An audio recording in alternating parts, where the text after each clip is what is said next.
Okay guys, today we're at this lovely 25,000 litre pond. It's about 6 foot deep, this one. Not many shelves, and there's actually a stream that runs all the way down the garden to another little pond, which I'll show you later. Today's a preliminary visit before our big clean in a couple of weeks.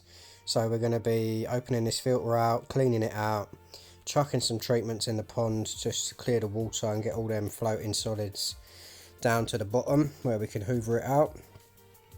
So as you can see, look at the state of the filter that's in there. Now, it's no good running treatments through your pond to treat the water if the filter's not clean to pick all the particles up that's going to be chucking through. So we're just going to get a quick squeeze. This is an Awazi filter system, obviously for a 25,000 litre pond. So we're going to get a quick pump, get them sponges cleaner, and then we'll open up the pump and see what we've got. I'm going to lift it out of the ground just because the clip was actually buried. So we got the clip off. Now the lid's coming off and you can see the state of those sponges. Now it's got both coarse and fine sponges in there. Loads of sludge, slime, bugs and all sorts. And that's the state of the water that's in there. That's no good at all. So we are actually using hose water this time because we're putting fresh bacteria in there. And the biomedia is actually in the centre of these sponges, which didn't really get a rinse anyway. Although the bacteria does grow on the sponges, they do need a thorough clean. And then we've hoovered out the canister filter, got that sparkling, and there's the sponges all nice and clean. So we're going to be using a couple of treatments today. First we're going to test the water, just so we can keep an eye on pH and things like that, because the treatments can change the parameters of the water, pH, KH, that sort of thing.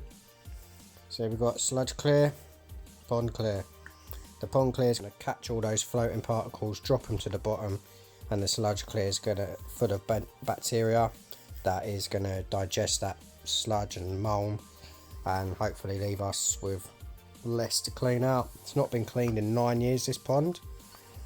As you can see there, I'm just got it in the watering can, spreading it all throughout the pond. Got it all in there now. That's the best thing for it.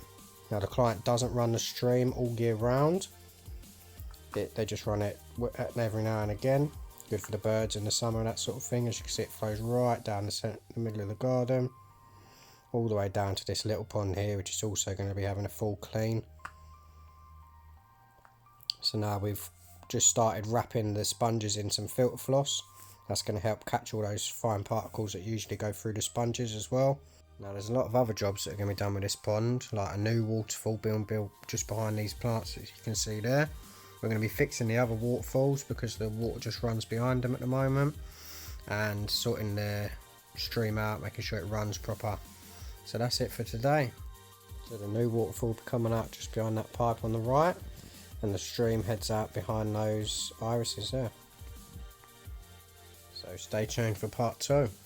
Another job done for today.